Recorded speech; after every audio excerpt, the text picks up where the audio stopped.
Think you know your neighbors? Think again. Sometimes, the most unassuming individuals among us harbored chilling secrets. By day they were loving parents, trusted professionals, or quiet neighbors. But behind closed doors, they were living secret lives, as criminals, spies, or even killers. Let's pull back the curtain and expose the truth behind these real-life double lives. Our first case takes us to the quiet, affluent town of Westfield, New Jersey. Nestled in the heart of Union County, Westfield is known for its picturesque streets, well-manicured lawns, and a strong sense of community. It's the kind of place where neighbors greet each other with a smile and children play safely in the parks. But beneath this serene exterior, a dark and chilling story unfolded that would shock the nation. This was the home of John List, his wife Sally, and their 3 teenage children. The Lists were a seemingly perfect family, living the American dream in their grand Victorian mansion. John was a successful accountant, and Sally was a devoted mother and Sunday school teacher. John, an accountant, was described by neighbors as a strict but devoted father. He was a man of routine, always punctual and meticulous in his work.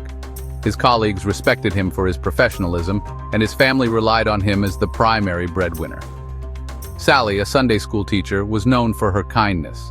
She was deeply involved in the local church, and was loved by the congregation for her gentle nature and unwavering faith. Her warmth and compassion made her a beloved figure in the community. Their children, Patricia, John Jr., and Frederick, were all bright and well-liked. Patricia was an aspiring actress, John Jr. excelled in sports, and Frederick was known for his academic achievements. The List children had promising futures ahead of them. But on December 9, 1971, this picture of suburban normalcy was shattered. The day started like any other, but it would end in a tragedy that no one could have foreseen. Police, responding to a concerned neighbor's call, entered the List home to find a scene of unimaginable horror. The once lively and bustling household was eerily silent, and the air was thick with an unsettling stillness. The bodies of Sally, Patricia, John Jr., and Frederick were found throughout the house, each carefully arranged. It was clear that this was not a random act of violence, but a meticulously planned execution. John List, the seemingly devoted father, was gone. He had vanished without a trace, leaving behind a series of letters explaining his actions. In these letters, he cited financial troubles and a desire to save his family's souls as his reasons for the murders. A massive manhunt ensued, but John List seemed to have disappeared into thin air. Despite extensive searches and nationwide alerts, there was no sign of him. It was as if he had simply vanished from the face of the earth. 18 years later, justice would finally catch up with John List. In 1989, a tip from a viewer of the television show America's Most Wanted led to his arrest. He had been living under a new identity, Robert Clark, and had remarried, creating a new life for himself. He had reinvented himself, assuming a new identity, remarrying, and seemingly putting his past behind him.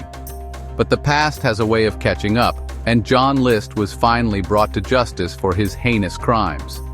List was eventually apprehended after his case was featured on America's Most Wanted. The show played a crucial role in his capture, bringing closure to a case that had haunted the community for nearly 2 decades. He was convicted on 5 counts of murder and died in prison in 2008. The story of John List serves as a chilling reminder that even the most seemingly perfect families can harbor dark secrets. From the quiet suburbs, we travel to the bustling streets of New York City. This is where we meet Anna Chapman, a stunning redhead who captivated the city with her charm and business acumen. Anna Chapman was living the American dream. She was a successful businesswoman, a real estate mogul navigating the cutthroat world of Manhattan real estate. But Anna Chapman was hiding something. Beneath her glamorous facade, she was a sleeper agent, a spy working for the Russian Foreign Intelligence Service. In 2010, the FBI, after a lengthy investigation, swooped in, arresting Anna and 9 other Russian sleeper agents in a dramatic takedown. Our next case takes us on a whirlwind journey across continents, spanning multiple countries and countless identities. This is the story of Frank Abagnale, a master con artist whose exploits have captivated Hollywood and inspired the blockbuster film Catch Me If You Can. Frank Abagnale wasn't your average criminal. He was a prodigy of deception, starting his life of crime at the tender age of 16.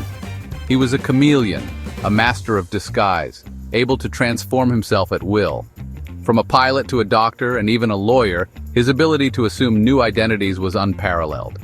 He impersonated an airline pilot, flying over 1 million miles on over 250 flights, staying in luxurious hotels, and enjoying the perks of a high-flying lifestyle. He also posed as a doctor, supervising interns in a Georgia hospital, and as a lawyer, passing the bar exam in Louisiana without any formal training. He forged checks, cashed them for millions of dollars, and lived a life of luxury on the run. His forgeries were so convincing that banks often didn't realize they had been duped until it was too late. For Abagnale, it was more than just about the money. It was about the thrill of the con. The adrenaline rush of outsmarting authorities and living on the edge was his true reward. After years on the run, he was eventually apprehended by the FBI in France. His capture marked the end of an era of audacious cons and high-stakes deception. Abagnale struck a deal, using his knowledge of forgery and fraud to help the very agency that had pursued him for years. Today, he is a respected security consultant, proving that even the most notorious con artist can turn over a new leaf. Chapter 4. Jekyll and Hyde, the real-life inspiration. From the high-stakes world of international crime, we delve into the dark recesses of Victorian London. The city, shrouded in fog and mystery, was a breeding ground for tales of intrigue and horror.